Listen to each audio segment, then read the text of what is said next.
Oi pessoal, aqui é o Eduardo, sejam bem-vindos ao Apenas um Tracker. Nesse vídeo eu vou falar sobre o episódio Invasive Procedures, da segunda temporada de Star Trek Deep Space Nine. Fica aí para ver por que esse episódio é tão legal. Muito bem, pessoal, de volta no canal Apenas um Tracker para falar sobre algum elemento aí que compõe o universo de Jornada nas Estrelas. Dessa vez, vou falar sobre o episódio Invasive Procedures, um episódio da segunda temporada de Deep Space Nine que foi ao ar em 17 de outubro de 1993. Portanto, aí há uns 27 anos, né? E meio, vai fazer 28 anos neste ano.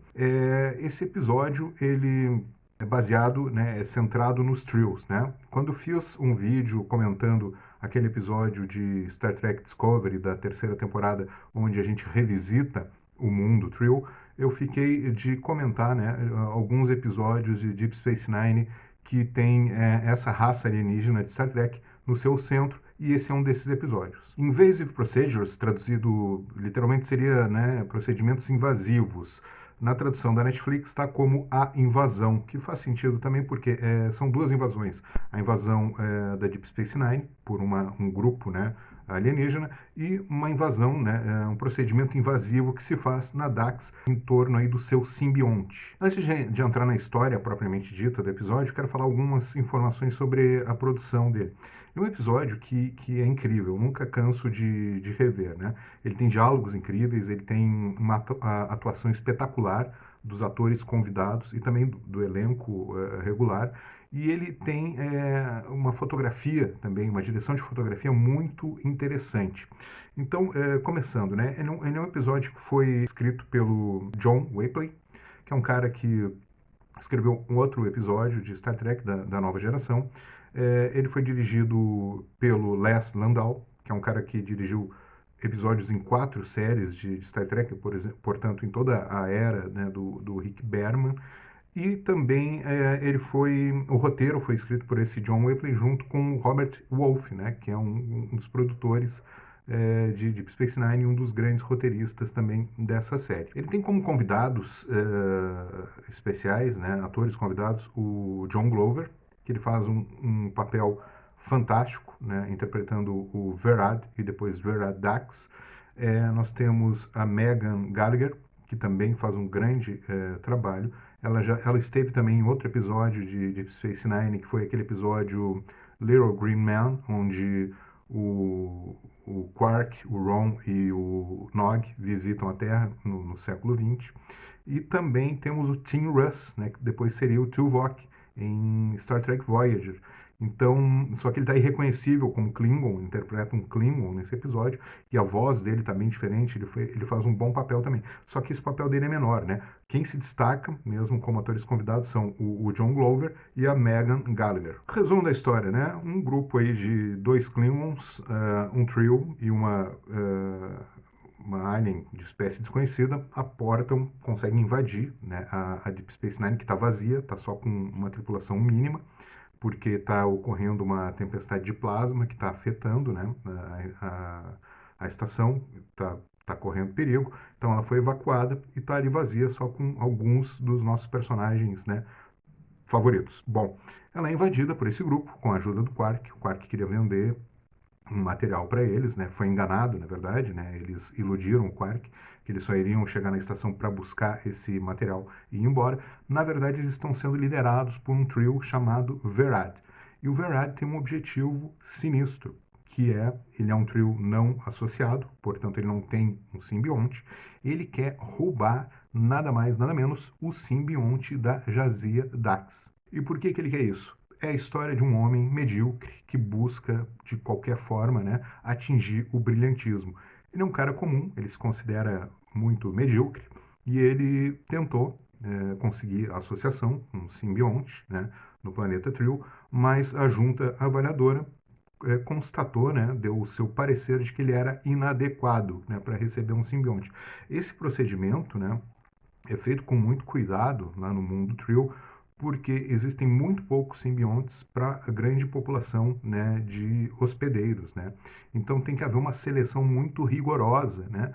Justamente porque por essa escassez, né, de simbiontes, mas também porque se houver associação de um simbionte com um hospedeiro que não é adequado, né, para recebê-lo, pode ter danos, né, neurológicos, mentais, psicológicos, irreversíveis, tanto para um quanto para o outro. Por isso, né, que a junta avaliadora lá de Trio é bastante rigorosa e, no caso, o Verad não conseguiu, né, não passou nos testes, não foi selecionado para receber um simbionte.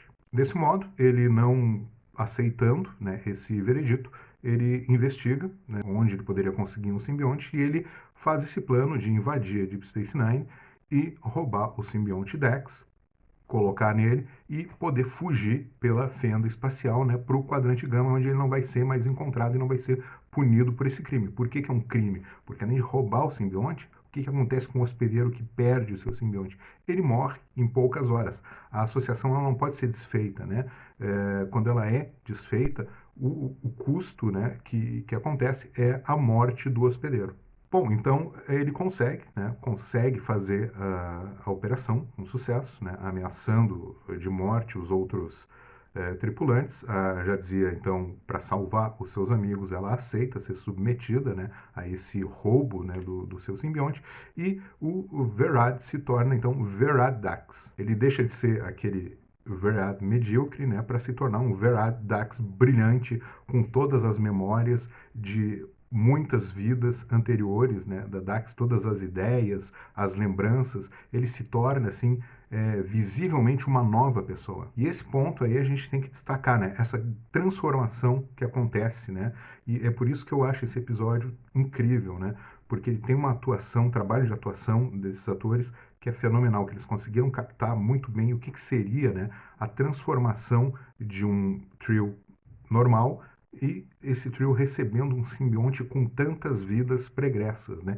Então, no momento que o Veradax recebe o simbionte, ele instantaneamente altera completamente a sua fisionomia. Depois, quando ele sai da mesa de cirurgia e vai até o Ops, né, para falar com o Cisco, ele já está até com o cabelo diferente, a postura corporal dele é completamente diferente, ele se tornou uma pessoa confiante, e isso a gente percebe na maneira que ele coloca os ombros, na maneira que ele caminha, né, na maneira que ele sorri, e na maneira que ele coloca a sua voz. Ele entra na estação uma pessoa tímida, com um cabelinho assim muito humilde, né? E agora ele tem um penteado novo e ele tem um brilho no olhar. O ator John Glover fez um grande trabalho ao interpretar essa dupla face, né, do personagem Verad. A Terry Farrell, que faz a Jadzia Dax, ela também, né, demonstra uma grande capacidade de atuação nesse episódio, porque quando o simbionte é retirado dela, o que acontece? O trio ele vai passar por um sentimento de vazio absoluto,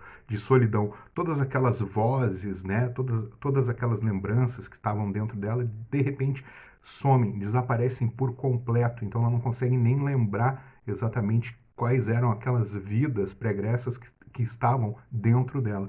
Então ela fica numa situação muito comovente e a gente acredita realmente ao olhar o semblante dela de que ela está passando por uma sensação de terror absoluto provocada por esse vazio. Então são dois trabalhos de atuação brilhantes, né? Tanto do Glover quanto da Farrell. Ou seja, né? Tanto os atores quanto os personagens, eles demonstram uma grande transformação. E não só dentro deles, mas como na relação com as outras pessoas.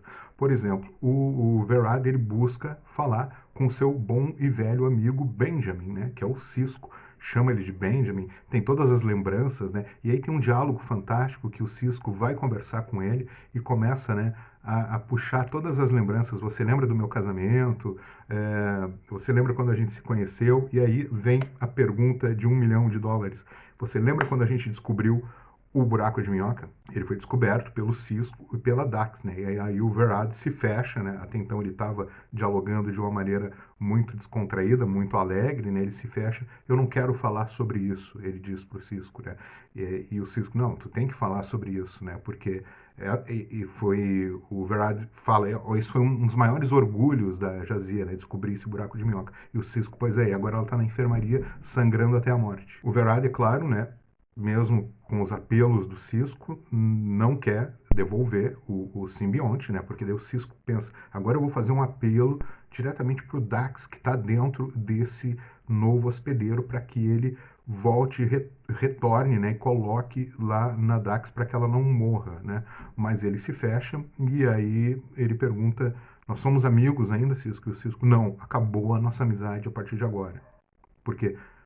Porque você não é o Dax que eu conheço. A Maril, que é a personagem interpretada pela Megan Gallagher, que ela é a companheira, né, do Verad, ela é extremamente devota a ele, né? Só que ela começa a perceber que ele se tornou um cara muito mais confiante, muito mais orgulhoso e arrogante, e agora ele não dá mais bola para ela, tá tratando ela com frieza e tá tratando ela como um ser inferior, né? Então é isso que vai fazer também com que ela perceba que as coisas não vão poder mais dar certo, e no fim ela acaba colaborando para que o Cisco, né, e os nossos intrépidos heróis consigam salvar a Dax e tomar a estação de volta. E aí esse ponto da Maril é muito interessante porque a gente também vê a relação que o Verad, né, quando ele chega na estação, é uma, né? E aí o John Glover consegue fazer uma outra relação completamente diferente, né? A partir da sua própria postura corporal, né? Que ele se distancia, né, da Maril. O Quark tem um momento aí de redenção nesse episódio, porque ele inicia como um traidor, ele que abriu as portas da estação para esse grupo, né?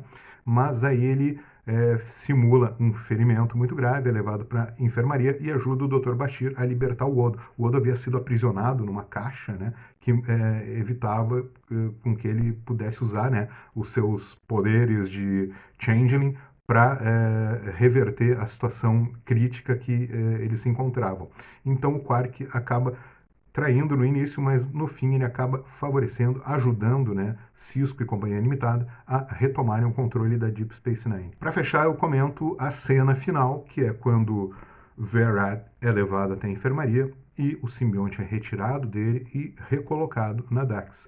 No momento em que ele desperta da cirurgia, ele já está novamente com aquele semblante inicial, aquele olhar assustado, né, de um Verad que não tem confiança nenhuma, tem baixa autoestima, ele está completamente assustado e, plus, ele está ainda sentindo também aquela sensação de completo abandono, desalento, vazio e solidão por ter, porque todas as lembranças, né, do simbionte, às quais ele tinha acesso, foram removidas dele. E aí está o Cisco, né, na enfermaria, a Dax também acorda, ela já voltou ao seu semblante normal, né, já dizia Dax que a gente conhece, Cisco e ela se abraçam, e a cena, como vocês estão vendo aí, ela forma um quadro, uma fotografia perfeita. Eu pagaria para alguém pintar essa cena para mim, e eu gostaria que isso fosse imortalizado em um quadro, em uma pintura, porque para mim é uma pintura, né? O que nós temos ali? Temos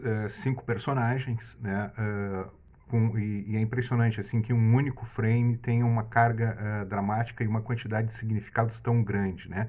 Os 4 personagens observam esse quinto personagem, né? Então nós temos ali o Cisco, a Jazia, a Maril no centro e o Bashir lá ao fundo e deitado, né, o Verad.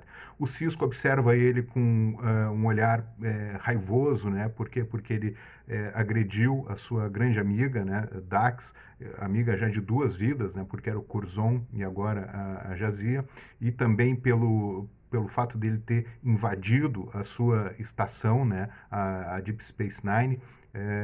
A Jazia olha de maneira assustada, né, para ele pela violência que ele cometeu contra ela.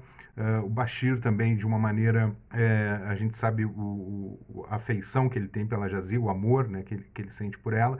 Então ele olha como um homem que vê a sua amada ser vítima de uma grande violência. E no centro, a Maril o observa com devoção e com piedade, né, por ter visto aquele homem que ela ama ter subido aos céus e ter caído, né, rapidamente ao inferno no qual agora ele se encontra. E ele, de maneira genial, com um olhar completamente perdido, atordoado, né, por ter conseguido aquilo que ele queria e agora e rapidamente ter sido tomado de volta, né, dele, e agora ele mergulhado, né, nesse grande vazio, nessa grande solidão e nesse grande fracasso, né, que ele enfrenta.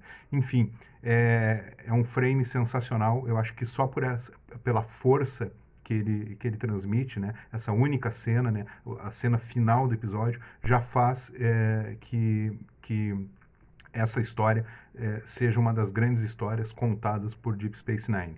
Muito bem, pessoal, esse é um grande episódio. Esse episódio ele é subestimado. Eu não vejo muito na internet comentários sobre Invasive Procedures. E eu acho que esse episódio merece ter maior destaque porque ele conta uma grande história, Trill, e além disso, ele é tecnicamente, né, do ponto de vista da direção, do roteiro, da atuação, direção de fotografia, um episódio magistral. Quem gostou do vídeo, por favor, deixe o seu like, compartilhe, faça comentários, né? E se inscreva no canal se ainda não estiver inscrito. Espero vocês nos próximos vídeos. Uma vida longa e próspera a todos. Tchau!